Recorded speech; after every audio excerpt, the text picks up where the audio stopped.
Om Swastiastu. Pada kesempatan kali ini, kami dari kelompok 3 mata kuliah Ekonomi Kelembagaan kelas F2 akan mempresentasikan materi mengenai teori ekonomi biaya transaksi. Sebelum masuk ke materi, ada baiknya saya memperkenalkan anggota dari kelompok 3, yaitu yang pertama Iko Mahendra Kusuma dengan NIM akhir 052 dan saya sendiri Gusti Ayu Madedian Pramudita dengan NIM akhir 055. Adapun pokok bahasan yang akan kami bahas yaitu yang pertama biaya transaksi, yang kedua rasionalitas terbatas dan perilaku oportunistik, yang ketiga biaya transaksi dan efisiensi ekonomi, dan yang keempat determinan variabel biaya transaksi. Baik, untuk materi pertama yaitu biaya transaksi. Ekonomi biaya transaksi merupakan salah satu alat analisis yang populer dalam ilmu ekonomi kelembagaan yang digunakan untuk mengukur efisien tidaknya desain kelembagaan.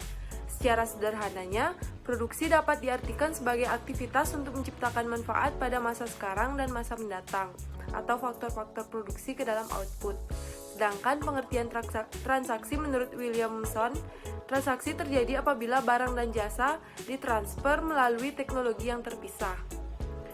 Froobot dan Richter menunjukkan bahwa biaya transaksi merupakan ongkos untuk menggunakan pasar dan biaya memakai hal untuk memberikan pesanan di dalam perusahaan. Biaya transaksi pasar tersebut seperti yang pertama biaya menyiapkan kontrak, yang kedua biaya mengeksekusi kontrak, dan yang ketiga biaya pengawasan dan pemaksaan kewajiban yang tertuang dalam kontrak. Kemudian terkait biaya manajerial, terkait biaya penyusunan pemeliharaan atau perubahan desain organisasi. Yang kedua, biaya menjalankan organisasi. Terdapat 3 biaya yang sangat penting dalam biaya transaksi. Yang pertama, biaya yang muncul atas seluruh perbedaan yang terjadi belakangan setelah hubungan kontrak diputuskan dan biaya perencanaan. Yang kedua, biaya negosiasi dengan pihak lain yang berkenaan dengan rencana yang dibuat. Dan yang ketiga, biaya pembuatan rencana. Dalam literatur lainnya, biaya transaksi dapat pula dibagi menjadi yang pertama biaya transaksi sebelum kontrak yang meliputi biaya pembuatan draft, negosiasi, dan mengamankan kesepakatan. Dan yang kedua yaitu biaya transaksi setelah kontrak yang meliputi biaya kegagalan adaptasi, biaya negosiasi, biaya untuk merancang dan menjalankan kegiatan yang berhubungan dengan struktur tata kelola pemerintah, dan biaya pengikatan. Materi selanjutnya yaitu mengenai rasionalitas terbatas dan perilaku oportunistik. Rasionalitas terbatas adalah merujuk kepada tingkat dan batas kesanggupan individu untuk menerima, menyimpan, mencari kembali, dan memperoleh informasi tanpa kesalahan. Konsep bound rationality didasarkan pada 2 prinsip. Yang pertama, informasi yang tersedia sangat kompleks dikelola. Yang kedua, setiap pelaku ekonomi akan selalu menghadapi informasi yang tidak lengkap atau dengan kata lain terjadi ketidakpastian informasi.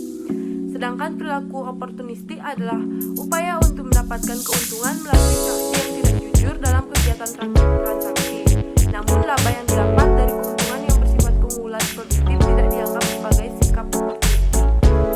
Marx menyatakan bahwa biaya mencari informasi merupakan kunci dari biaya transaksi, yang terdiri dari biaya untuk mengerjakan pengukuran, kelengkapan yang dipertukarkan, dan ongkos untuk melindungi hak-hak kepemilikan dan menegakkan kesepakatan.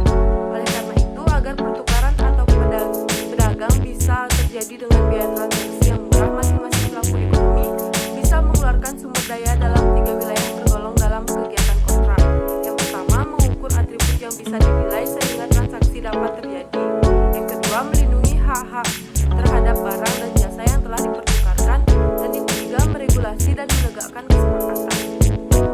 Baik, materi selanjutnya yaitu biaya transaksi dan efisiensi ekonomi. Dalam komunitas perdesaan dan negara sebelum berkembang, biaya transaksi biasanya rendah. Semakin kompleks jaringan perdagangan, yang tinggi pula biaya transaksi yang muncul, maka perdagangan tidak akan terjadi dan ekonomi menjadi stagnan. Besaran biaya transaksi juga dapat terjadi jika adanya penyimpangan dalam wujud. Yang pertama, penyimpangan atas lemahnya jaminan hak kepemilikan. Yang kedua, penyimpangan pengukuran atas tugas yang kompleks dan prinsip yang beragam. Yang ketiga, penyimpangan intertemporal yang dapat berbentuk kontrak yang timpang, eksklusivitas waktu yang nyata, ketersembunyian informasi yang panjang, dan penyalahgunaan strategis. Dan yang keempat, penyimpangan yang muncul karena kelemahan dalam kebijakan kelembagaan yang berhubungan dengan pembangunan dan reformasi ekonomi. Dan terakhir,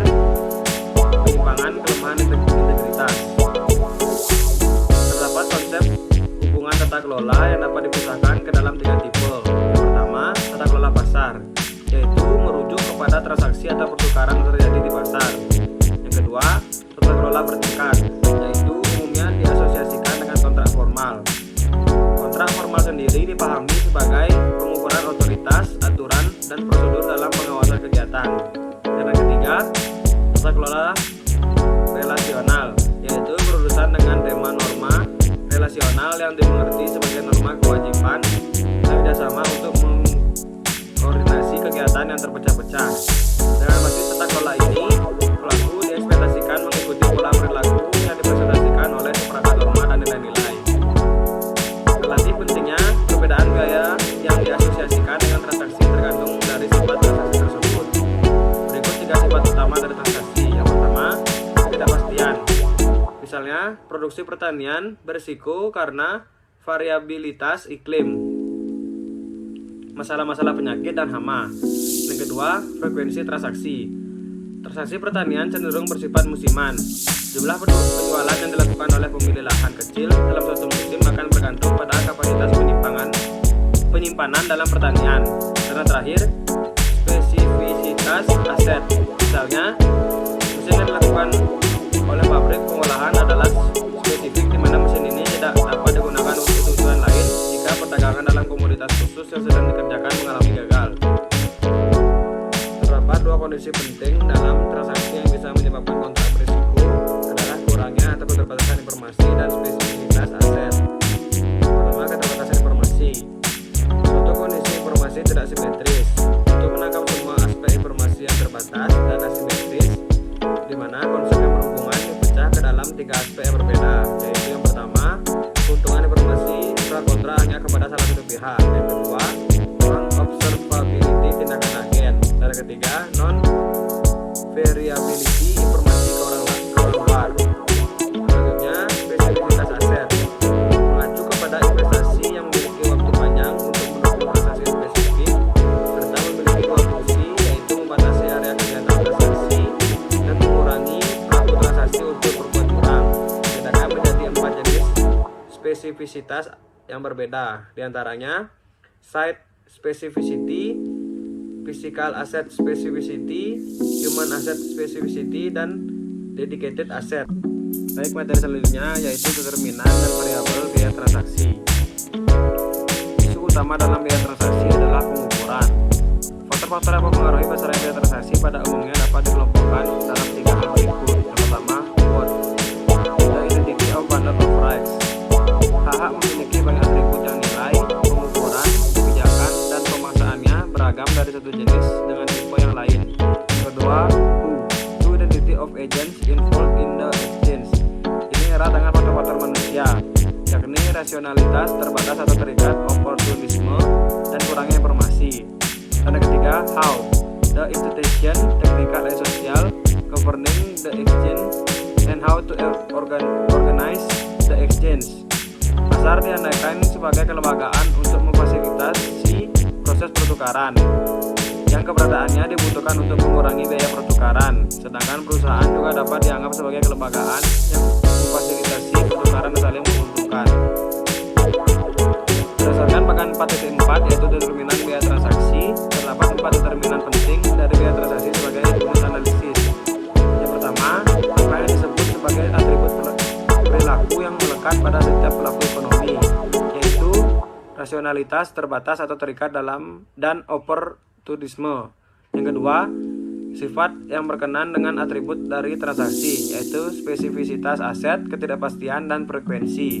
Dan yang ketiga, hal-hal yang berkaitan dengan struktur tata kelola kegiatan ekonomi, yaitu pasar, hybrid, hierarki, dan pengadilan, regulasi, birokrasi publik. Dan yang keempat, faktor yang berdekatan dengan aspek lingkungan kelembagaan, yaitu hukum kepemilikan, kontrak, dan budaya. Dalam praktiknya, keempat determinan tersebut bisa diturunkan menjadi variabel-variabel yang bisa menuntun setiap peneliti untuk melakukan pengukuran. Untuk menginvestigasi aplikasi ekonomi biaya transaksi adalah jika bermanfaat apabila bisa dibedakan berdasarkan tingkatan-tingkatan analisis yang berlainan. Pada level pertama, hak kepemilikan dan organisasi dibenarkan secara eksplisit, tetapi diperlakukan secara eksogen. Pada level kedua, struktur organisasi adalah endogen, tetapi hak kepemilikan atau kelembagaan diperlakukan secara eksogen. Pada level ketiga, dilakukan upaya-upaya untuk mengendogenkan baik aturan politik, sosial maupun struktur kelembagaan politik. Bagaimanakah konsep biaya transaksi yang sedemikian kompleks tersebut bisa diverifikasi dalam bentuk variabel-variabel yang mungkin untuk diukur? Yang pertama, biaya transaksi sama dengan biaya tetap ditambah biaya variabel. Yang kedua, biaya tetap sama dengan komisi ditambah transfer fees dan pajak. Yang ketiga, biaya variabel sama dengan biaya eksekusi ditambah biaya oportunitas. Yang keempat, biaya eksekusi price impact ditambah market timing cost. Yang terakhir, biaya oportunitas sama dengan hasil yang diinginkan dikurangi pendapatan aktual dikurangi biaya eksekusi dikurangi biaya tetap. Sebagai penjelas, yang dimaksud dengan biaya oportunitas adalah perbedaan antara kinerja investasi aktual dan kinerja investasi yang diharapkan, disesuaikan dengan biaya tetap dan biaya eksekusi. Sedangkan biaya eksekusi sendiri adalah ongkos yang muncul akibat permintaan eksekusi yang cepat, yang sebetulnya hal ini merefleksikan dua hal penting, kebutuhan adanya likuiditas dan kegiatan perdagangan.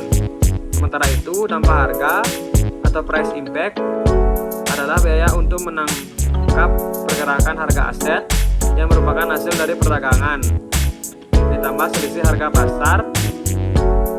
Terakhir, biaya waktu pasar merujuk kepada pergerakan harga aset pada saat dilakukan transaksi yang selanjutnya dapat dilekatkan kepada pelaku pasar yang lain. Sedangkan dalam bentuk yang lain, UNDP mengidentifikasi biaya transaksi dalam 3 komponen. Yang pertama, biaya administrasi. Biaya ini muncul dari input sumber daya yang dibutuhkan untuk melakukan transaksi, antara lain biaya kegiatan administratif dan staf. Kedua, biaya tidak langsung, yakni biaya yang muncul sebagai dampak dari mekanisme pemesanan bagi pencapaian tujuan kegiatan. Yang ketiga, biaya oportunitas, yaitu keuntungan yang hilang dari aplikasi-aplikasi alternatif sumber daya yang dikonsumsi dalam proses transaksi. Kemudian biaya yang disusun seperti ini lebih fleksibel untuk diterapkan karena cakupan yang digunakan sengaja diperluas. Dalam konteks variabel biaya transaksi pada level perusahaan, kategorisasi yang dilakukan oleh Strassman dapat mengklasifikasi biaya transaksi dalam variabel-variabel berikut. Yang pertama, organisasi tenaga kerja dan pengguna. Yang kedua, mengolah informasi, mengkoordinasi pemasok dan biaya-biaya akuisisi. Yang ketiga, memotivasi pelanggan dan mengelola distributor. Yang keempat, memuaskan pemegang saham dan peminjam. Yang kelima, fee, komisi, cukai dan pajak, penelitian dan pengembangan. Yang keenam, biaya-biaya penjualan umum dan administratif. Ini bisa dibagi menjadi 4 lagi, yaitu pemasaran dan penjual, manajemen dan iklan, pelatihan, dan biaya-biaya teknologi informasi. Dan terakhir, laporan neraca keuangan yang telah diaudit. Baik, sekian presentasi dari kelompok 3 tentang materi teori ekonomi biaya transaksi. Mohon maaf jika ada salah kata dan perbuatan. Akhir kata kami ucapkan sekian dan terima kasih.